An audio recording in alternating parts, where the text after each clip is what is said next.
an only child and a Virgo and an intense introvert and an insomniac. So the concept of doing something entirely by myself and, you know, not sleeping for days in a row, it wasn't weird to me. That's how I've always done everything. I just have a natural tendency to want to be alone and to want to do things alone and create things alone. And I get these huge creative bursts of energy that I need to manifest into something, or else I will literally go insane. I really got to learn a lot about recording and production, and I completely fell in love with that aspect of making music. And I realized that performing music wasn't my favorite thing. It gave me a tremendous amount of anxiety. I kind of realized that my favorite part about music in general was the creation of it from nothing. I have a bucket list, and the first thing on it was to create an album where I write and record and produce and mix, play all the instruments, sing all the vocals, where I do all that myself. I guess one day I was just kind of like, why can't I do that now? So I decided to just do it. I recorded it from my little bedroom home studio setup. I haven't released original music for 5 years.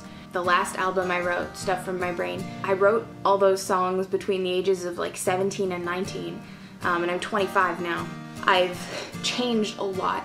I've learned a lot. All the songs on this album I wrote about things I really went through, and I wrote about the hardest things I went through, a lot of which involved guys.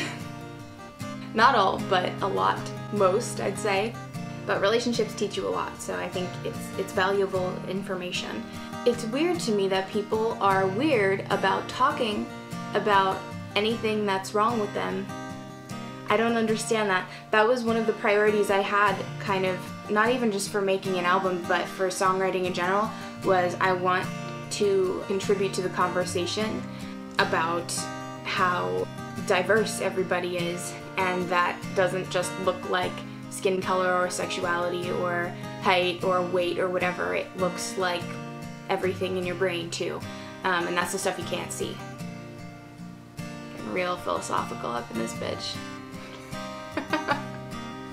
That's a lot of the stuff I focus on in my writing now. There's 6 songs on the EP, and it's called The Bedroom Sessions. One of the cool things I'm doing with this release is I come from a family of artists. A lot of us are like really artistic and creative. I was able to get my Aunt Martha to illustrate drawings that go along with each song. For every lyric video that you see, the background of the lyric video is going to be one of these drawings. And they're original drawings that I conceptualized and she kind of brought to life that represent each individual song to me. Rather than just an auditory experience, I thought it would be interesting to kind of like have it come to life a little bit in the form of a drawing. I really made this album for me. I knew that I was gonna share the songs somehow. I knew that as I was making it, I was kind of documenting the process on Instagram and like letting people know what I was doing and stuff, just because I don't know, I thought it was fun. I just decided to do it. During that process, I realized that I wanted to make it an album because I really loved the way it was turning out. I was really proud of it. But it was an entirely selfish move. It was one of those things where I was like, this is a bucket list item for me. This is something I want to do before I die. I'm gonna do it whether I release it or not, whether nobody else ever hears it or not. I'm gonna make it for me. It was almost like therapeutic. It was like a cathartic experience. I needed to do this. I wanted to do this. And the songs are very much like diary entries. Like, they're very, very honest. I've spent a lot of my life feeling like who I am isn't okay. And I'm not worried about that stuff anymore. I'm not worried about being uniform. I'm figuring that out now. And I think that really reflects in the music. And this music is just about a wide range of my experiences. I'm really proud of this album.